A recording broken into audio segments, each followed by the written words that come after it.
Hi all, welcome back to career vein updates.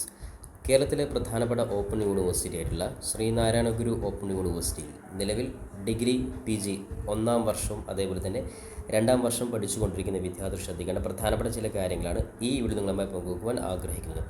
അപ്പോൾ വിശദമായി വിട്ടു പോകുന്നതിന് മുമ്പ് എഡ്യൂക്കേഷൻ, അഡ്മിഷൻ സംബന്ധമായിട്ടുള്ള എല്ലാ കാര്യങ്ങൾക്കും ചാനൽ മറക്കാതെ സബ്സ്ക്രൈബ് ചെയ്ത് വെക്കുവാൻ, ബെല്ലൈക്കൻ എനാബിൾ ചെയ്ത് വെക്കുവാൻ ആമുഖമായിട്ട് ഓർമ്മപ്പെടുത്താൻ. അപ്പോൾ SGOU അതായത് ശ്രീനാരായണ ഗുരു ഓപ്പൺ യൂണിവേഴ്സിറ്റി കേരളത്തിലെ പ്രധാനപ്പെട്ട ഓപ്പൺ യൂണിവേഴ്സിറ്റിയാണ്. നേരത്തെ IGNOU ഓപ്പൺ യൂണിവേഴ്സിറ്റിയിലായിരുന്നു എല്ലാ വിദ്യാർത്ഥികളും ഡിഗ്രിയും PGയും ചെയ്തിരുന്നത്. എന്നാൽ കേരളത്തിന് സ്വന്തമായിട്ട് ഒരു ഓപ്പൺ യൂണിവേഴ്സിറ്റി വന്നതോട് ഒരുപാട് വിദ്യാർത്ഥികളാണ് നിലവിൽ ശ്രീനാരായണ ഗുരു ഓപ്പൺ യൂണിവേഴ്സിറ്റിയിൽ ഡിഗ്രിയും അതേപോലെ PGയും പഠിച്ചുകൊണ്ടിരിക്കുന്നത്. അപ്പോൾ നിലവിൽ ആദ്യ ബാച്ചിലെ വിദ്യാർത്ഥികൾ ഇപ്പോൾ രണ്ടാം സെമസ്റ്റർ പരീക്ഷയ്ക്ക് തയ്യാറായി നിൽക്കുകയാണ്. അപ്പോൾ അത്തരത്തിലെ വിദ്യാർത്ഥികൾ ശ്രദ്ധിക്കേണ്ട കാര്യവും അതേപോലെ തന്നെ നിലവിൽ ഒന്നാം വർഷം 4 വർഷത്തെ ഡിഗ്രി പ്രോഗ്രാമിൽ അഡ്മിഷൻ എടുത്ത് ഫസ്റ്റ് സെമസ്റ്റർ പരീക്ഷയ്ക്ക് വെയിറ്റ് ചെയ്യുന്ന വിദ്യാർത്ഥികളും ശ്രദ്ധിക്കേണ്ട കാര്യങ്ങളാണ്. അപ്പോൾ ആദ്യമായിട്ട് ശ്രദ്ധിക്കേണ്ട കാര്യം, നിലവിൽ രണ്ടാം വർഷ വിദ്യാർത്ഥികളുടെ സെക്കൻഡ് സെമസ്റ്റർ എക്സാമാണ് ഇപ്പോൾ നടക്കുന്നത്. അപ്പോൾ നേരത്തെ നവംബർ മാസം നടക്കേണ്ട എക്സാം ആയിരുന്നു.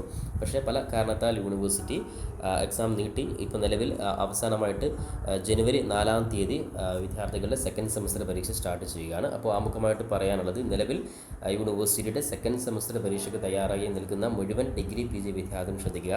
കാരണം ഓപ്പൺ യൂണിവേഴ്സിറ്റിയുടെ ആദ്യത്തെ ബാച്ചാണ് നിങ്ങൾ. അതുകൊണ്ട് തന്നെ വളരെ കൃത്യമായ രീതിയിൽ നിങ്ങൾ ഓരോ പേപ്പറും കൃത്യമായിട്ട് തന്നെ നിങ്ങൾ പ്രിപ്പയർ ചെയ്തതിന് ശേഷം മാത്രം നിങ്ങൾ പരീക്ഷയ്ക്ക് അറ്റൻഡ് ചെയ്യുക. കാരണം ചില വിദ്യാർത്ഥികളൊക്കെ ഇത് ഓപ്പൺ യൂണിവേഴ്സിറ്റി ആണല്ലോ, അതുകൊണ്ട് അത്രത്തോളം സിമ്പിളായിരിക്കും എന്നുള്ളൊരു ധാരണയിൽ ഒരുപാട് വിദ്യാർത്ഥികൾ പരീക്ഷ എഴുതുന്നുണ്ട്. അപ്പോൾ അത്തരത്തിലുള്ള വിദ്യാർത്ഥികൾക്ക് ശ്രദ്ധിക്കേണ്ട കാര്യം, നമ്മളൊരു പേപ്പർ ഫെയിലായി കഴിഞ്ഞാൽ തീർച്ചയായിട്ടും അത് ഒരുപാട് ബുദ്ധിമുട്ടും. അതുകൊണ്ട് തന്നെ നന്നായിട്ട് ഒരു റെഗുലറായിട്ട് പഠിക്കുന്ന അതേ രീതിയിൽ തന്നെ റെഗുലറായിട്ട് കോഴ്സ് പഠിച്ചുകൊണ്ടിരിക്കുന്ന വിദ്യാർത്ഥികൾ അതേ രീതിയിൽ തന്നെ വിദ്യാർത്ഥികൾ ഓപ്പൺ യൂണിവേഴ്സിറ്റിയിൽ ഈ പറഞ്ഞ യൂണിവേഴ്സിറ്റി നന്നായിട്ട് പ്രിപ്പയർ ചെയ്താൽ മാത്രമാണ് വിദ്യാർത്ഥികൾ പാസ്സാവുകയുള്ളൂ. അതുകൊണ്ട് തന്നെ നിലവിൽ ഈ വിദ്യാർത്ഥികളുടെ ഒന്നാം സെമസ്റ്റർ പരീക്ഷയുടെ റിസൾട്ട് കൂടി നിങ്ങൾ വെയിറ്റ് ചെയ്യുകയാണ്. അപ്പോൾ അതുകൊണ്ട് തന്നെ റിസൾട്ട് വരുന്നതോട് വിദ്യാർത്ഥികൾക്ക് ഏകദേശം ധാരണ ഉണ്ടാകും. അതുകൊണ്ട് തന്നെ പരീക്ഷയെ നിങ്ങൾ വളരെ ഗൗരവത്തോടെ തന്നെ കാണാൻ വേണ്ടി ഓർമ്മപ്പെടുത്തുകയാണ്. കാരണം പല വിദ്യാർത്ഥികളും ഡിസ്റ്റൻസ് ആയതുകൊണ്ട് തന്നെ പരീക്ഷയുടെ മുന്നോടിയായിട്ട് മാത്രമേ എന്തെങ്കിലും ചില കാര്യങ്ങൾ മാത്രം പഠിച്ചുകൊണ്ട് പരീക്ഷ എഴുതാൻ പോകുന്നൊരു ധാരണയുണ്ട്.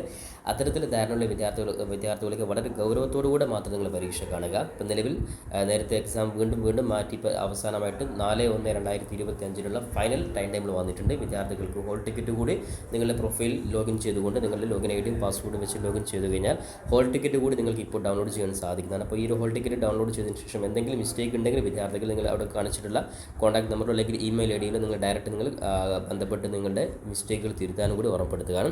അപ്പോൾ വിദ്യാർത്ഥികളൊക്കെ ഹോൾ ടിക്കറ്റ് നിർബന്ധമായിട്ടും ഡൗൺലോഡ് ചെയ്യാൻ വേണ്ടി ഓർമ്മപ്പെടുത്തുകയാണ്. അപ്പോൾ 4/1/2025 പരീക്ഷ സ്റ്റാർട്ട് ചെയ്യുന്നത്. ഇപ്പോൾ 4/1 കഴിഞ്ഞാൽ 11/1, അതേപോലെ 25/1, അതേപോലെ 9/2 അവസാനത്തെ പരീക്ഷ 9/2/2025. അപ്പോൾ ഇത്തരത്തിലാണ് വിദ്യാർത്ഥികളുടെ പരീക്ഷ ടൈം ടേബിൾ സെറ്റ് ചെയ്തിട്ടുള്ളത്. അപ്പോൾ എല്ലാ ഡിഗ്രിയും അതേപോലെ തന്നെ അതായത് degree BA English, BA Malayalam, BA അറബിക്ക്, BA Hindi, BA Sanskrit, BA philosophy, history, BA sociology, economics, അതേപോലെ തന്നെ BCom finance, corporation, BBA, BA അഫ്ദൽ ഉലമ അറബിക്ക്, ഇത്രയും സബ്ജക്റ്റിലാണ് ഡിഗ്രിയിൽ വിദ്യാർത്ഥികൾക്ക് സെക്കൻഡ് സെമസ്റ്റർ ഇപ്പോൾ പരീക്ഷ ടൈം ടേബിൾ അതായത് വിദ്യാർത്ഥികൾ പരീക്ഷ എഴുതുന്നത്. ഇനി അതേപോലെ തന്നെ PG വിഭാഗത്തിൽ എടുക്കുകയാണ്. PG വിഭാഗത്തിലും വിദ്യാർത്ഥികൾ ഇപ്പോൾ നിലവിൽ സെക്കൻഡ് സെമസ്റ്റർ പരീക്ഷയ്ക്ക് തയ്യാറായി നിൽക്കുകയാണ്. അപ്പോൾ PG വിഭാഗത്തിലെ പ്രധാനപ്പെട്ട സബ്ജക്റ്റുകൾ MA English, MA Malayalam, MA അറബിക്ക്, MA ഹിന്ദി, സംസ്കൃത്, അതേപോലെ sociology, history, economics, philosophy, MCom ഇത്രയും സബ്ജക്റ്റിലാണ്. അപ്പോൾ സ്വാഭാവികമായിട്ടും എല്ലാ പരീക്ഷയുടെയും ടൈം ടേബിൾ ശ്രദ്ധിക്കുക. 4/1 സ്റ്റാർട്ട് ചെയ്ത് 9/2 അവസാനിക്കുന്നത്. അപ്പോൾ ഈ ഒരു രീതിയിൽ ടൈം ടേബിൾ കൃത്യമായിട്ട് വന്ന് ശ്രദ്ധിക്കുക. ഇനി വിദ്യാർത്ഥികളുടെ മുമ്പിലുള്ളത് വളരെ പരിമിതമായിട്ടുള്ള ദിവസങ്ങൾ മാത്രമാണ്. അപ്പോൾ നന്നായിട്ട് തന്നെ ഇനി ഓരോ ദിവസവും നിങ്ങൾ പ്രിപ്പയർ ചെയ്യുക. അപ്പോൾ ഒട്ടുമിക്ക അതായത് എല്ലാ സബ്ജക്റ്റുകളും ഏകദേശം വിദ്യാർത്ഥികൾ മനസ്സിലാക്കേണ്ടത്, ഡിഗ്രി ആണെങ്കിൽ നിങ്ങൾക്ക് അതായത് ഏകദേശം നിങ്ങൾക്ക് 4 സബ്ജക്റ്റുകളാണ് നിങ്ങൾക്ക് പരീക്ഷ എഴുതേണ്ടത്. അപ്പോൾ അതുകൊണ്ട് തന്നെ ഓരോ സബ്ജക്റ്റിനും കൃത്യമായിട്ടുള്ള സമയവും നിങ്ങളുടെ മുമ്പിലുണ്ട്. അതുകൊണ്ട് നന്നായിട്ട് പ്രിപ്പയർ ചെയ്തുകൊണ്ട് വിദ്യാർത്ഥികൾ പരീക്ഷയ്ക്ക് അറ്റൻഡ് ചെയ്യാൻ വേണ്ടി ഓർപ്പെടുത്തുകയാണ്. മാത്രമല്ല ആദ്യത്തെ ബാച്ച് ആയതുകൊണ്ട് തന്നെ നിങ്ങൾ വളരെ ഗൗരവത്തോടുകൂടെ നിങ്ങൾ ഈ ഒരു കോഴ്സിനെ കാണുക. പല വിദ്യാർത്ഥികളും ഓപ്പൺ യൂണിവേഴ്സിറ്റി ആയതുകൊണ്ട് അതിൻ്റെ വാല്യൂ ഉണ്ടാകുമെന്നൊക്കെ പല ധാരണകളുമുണ്ട്. അതായത് നിങ്ങൾ മനസ്സിലാക്കേണ്ടത് കേരള സ്റ്റേറ്റിൻ്റെ കീഴിലെ ഡയറക്റ്റായിട്ട് സ്റ്റേറ്റ് ഓപ്പൺ യൂണിവേഴ്സിറ്റി ആയതുകൊണ്ട് തന്നെ ഈ ഒരു യൂണിവേഴ്സിറ്റി നിങ്ങൾ പഠിച്ചു കഴിഞ്ഞാൽ കേരള ഗവൺമെൻറ് ഉൾപ്പെടെ PSC ഉൾപ്പെടെയുള്ള കാര്യങ്ങൾക്കൊന്നും ഒരു പ്രശ്നം ഇവിടെ വരുന്നില്ല. ഇനി അതേപോലെ തന്നെ എംബസി അറ്റസ്റ്റേഷൻ ഉൾപ്പെടെ കാര്യങ്ങൾ സ്വാഭാവികമായും ആദ്യത്തെ ബാച്ച് പുറത്തിറങ്ങുന്നതോടുകൂടി വിദ്യാർത്ഥികൾക്ക് അത്തരത്തിലുള്ള കാര്യങ്ങൾക്ക് UGCയുടെ ഭാഗത്തു നിന്നുള്ള അപ്രൂവലുള്ള യൂണിവേഴ്സിറ്റി ആയതുകൊണ്ട് തന്നെ അത്തരത്തിലുള്ള എല്ലാ ക്ലിയറൻസും നിങ്ങൾക്ക് ലഭിക്കുന്നതായിരിക്കും. അറിയിക്കുന്നതായിരിക്കും. എന്തായാലും ആദ്യത്തെ ബാച്ച് എന്തായാലും ഔട്ടായാലും നിങ്ങൾക്ക് എല്ലാ കാര്യങ്ങളും കൃത്യമായിട്ടുള്ള അപ്ഡേറ്റ് നിങ്ങൾക്ക് ലഭിക്കുന്നതായിരിക്കും. അപ്പോൾ എന്തായാലും ആദ്യത്തെ ബാച്ച് എന്ന രീതിയിൽ വിദ്യാർത്ഥികൾ വളരെ ഗൗരവത്തോടെ പരീക്ഷ കാണാൻ ഓർമ്മപ്പെടുത്തുകയാണ്.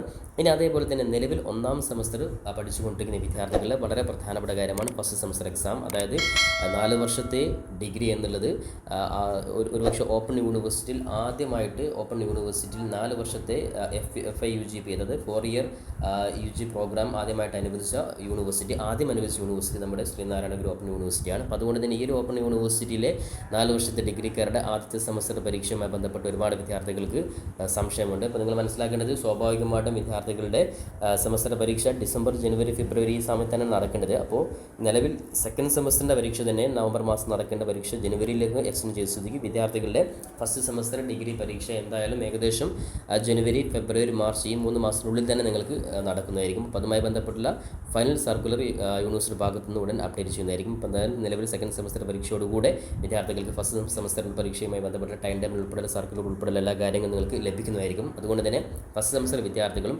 വളരെ ഗൗരവത്തോടുകൂടി ഓരോ സബ്ജക്റ്റും നന്നായിട്ട് പ്രിപ്പയർ ചെയ്യുക. കാരണം പരീക്ഷ നിങ്ങളുടെ മുമ്പിൽ വരാൻ പോവുകയാണ്. ഒരുപാട് വിദ്യാർത്ഥികൾക്ക് സ്റ്റഡി മെറ്റീരിയൽ ഉൾപ്പെടെയുള്ള കാര്യങ്ങളൊക്കെ പല വിദ്യാർത്ഥികളും ഇതുവരെയും കളക്ട് ചെയ്യാത്തവരുണ്ട്. അത്തരത്തിലുള്ള വിദ്യാർത്ഥികൾക്ക് ഇനിയുള്ള സമയം വളരെ കൃത്യമായിട്ട് ഉപയോഗപ്പെടുത്തുക. അതേപോലെ തന്നെ നിങ്ങൾക്ക് സെൻട്രൽ വെച്ച് നടക്കുന്ന കൃത്യമായിട്ടുള്ള ക്ലാസ്സുകൾ പരമാവധി എല്ലാ വിദ്യാർത്ഥികളും അറ്റൻഡ് ചെയ്യുക. കാരണം അത്തരത്തിൽ ക്ലാസ് അറ്റൻഡ് ചെയ്യാതിരുന്നാൽ നിങ്ങൾക്ക് ഒരുപക്ഷെ ഒരു ബേസും കിട്ടുകയില്ല. അപ്പോൾ അതുകൊണ്ട് തന്നെ ക്ലാസ്സുകൾ പരമാവധി വിദ്യാർത്ഥികൾ അറ്റൻഡ് ചെയ്യാൻ വേണ്ടി ശ്രമിക്കുക. അതേപോലെ എല്ലാ കാര്യങ്ങളും കൃത്യമായിട്ടുള്ള ഐഡിയ ഉണ്ടാക്കി വെക്കുക. നിങ്ങൾ സെൻറ്ററുമായി ബന്ധപ്പെട്ട് എപ്പോഴും നിങ്ങൾ സെൻറ്ററിലെ ടീച്ചേഴ്സുമായിട്ട് നിങ്ങൾ നല്ലൊരു കോൺടാക്ട് നിങ്ങൾ ക്രിയേറ്റ് ചെയ്യുക. അതേപോലെ തന്നെ ഈ എക്സാമുമായി ബന്ധപ്പെട്ട എല്ലാ കാര്യങ്ങൾക്കും കൃത്യമായിട്ടുള്ള ഫോളോ അപ്പ് നിങ്ങളുടെ ഭാഗത്തുനിന്നുണ്ടായിരിക്കും. അല്ലെങ്കിൽ എക്സാംസ് വിളിച്ചാൽ എക്സാം സമയത്ത് രജിസ്ട്രേഷൻ ഉൾപ്പെടെയുള്ള കാര്യങ്ങൾക്ക് പലപ്പോഴും കഴിഞ്ഞ സെമസ്റ്റർ പരീക്ഷ ആദ്യത്തെ സെമസ്റ്റർ പരീക്ഷയിലെ വിദ്യാർത്ഥികൾ പല വിദ്യാർത്ഥികളും എക്സാം വിളിച്ച സമയത്ത് രജിസ്ട്രേഷൻ നടത്താതെ പിന്നീട് ഫൈനോടുകൂടെയൊക്കെ നടത്തേണ്ട ഒരു അവസ്ഥയൊക്കെ വന്നിട്ടുണ്ട്. ആ ഒരു അവസ്ഥ ഇല്ലാതിരിക്കാൻ വേണ്ടി കൃത്യമായിട്ടുള്ളൊരു ഫോളോ അപ്പ് നിങ്ങൾ സെൻറ്ററുമായിട്ട് നിങ്ങളുടെ സ്റ്റഡി സെൻറ്ററുമായിട്ട് നിങ്ങൾക്ക് ഉണ്ടായിരിക്കണം. അതൊക്കെ വിദ്യാർത്ഥികൾ ഫസ്റ്റ് സെമസ്റ്റർ വിദ്യാർത്ഥികൾ പ്രത്യേകം ശ്രദ്ധിക്കുക. പരമാവധി വിദ്യാർത്ഥികൾക്ക് SU യൂണിവേഴ്സിറ്റിയുമായി ബന്ധപ്പെട്ടുള്ള എക്സാം ഉൾപ്പെടെയുള്ള സർക്കിൾ ഉൾപ്പെടെ ടൈം ടേബിൾ ഉൾപ്പെടെയുള്ള ഹോൾ ടിക്കറ്റ് ഉൾപ്പെടെയുള്ള പല കാര്യങ്ങളും വിദ്യാർത്ഥികൾക്ക് പരമാവധി ഈ ചാനൽ ഇനി അങ്ങോട്ട് അപ്ഡേറ്റ് ചെയ്യാൻ വേണ്ടി ശ്രമിക്കുന്നതായിരിക്കും. അതുകൊണ്ട് തന്നെ ചാനൽ നിങ്ങൾ മറക്കാതെ സബ്സ്ക്രൈബ് ചെയ്ത് നോക്കുവാനും ബെല്ലൈക്കൻ എനാബിൾ ചെയ്ത് നോക്കുവാനും പരമാവധി ഇത്തരത്തിൽ വീഡിയോകൾ നിങ്ങൾ സുഹൃത്തുക്കൾ കൂടി ഷെയർ ചെയ്ത് കൊടുക്കുവാനും ഓർമ്മപ്പെടുത്തിക്കൊണ്ട് ഒരിക്കൽ കൂടി നന്നായിട്ട് വിദ്യാർത്ഥികൾ പരീക്ഷയെ നിങ്ങൾ അഭിമുഖീകരിക്കാൻ വേണ്ടി ഓർമ്മപ്പെടുത്തിക്കൊണ്ട് പുതിയൊരു അപ്ഡേറ്റ് നമുക്ക് വീണ്ടും കണ്ടുമുട്ടാം. അതുവരേക്കും തൽക്കാലം it's me Savad Alisseri. Thank you for watching this video.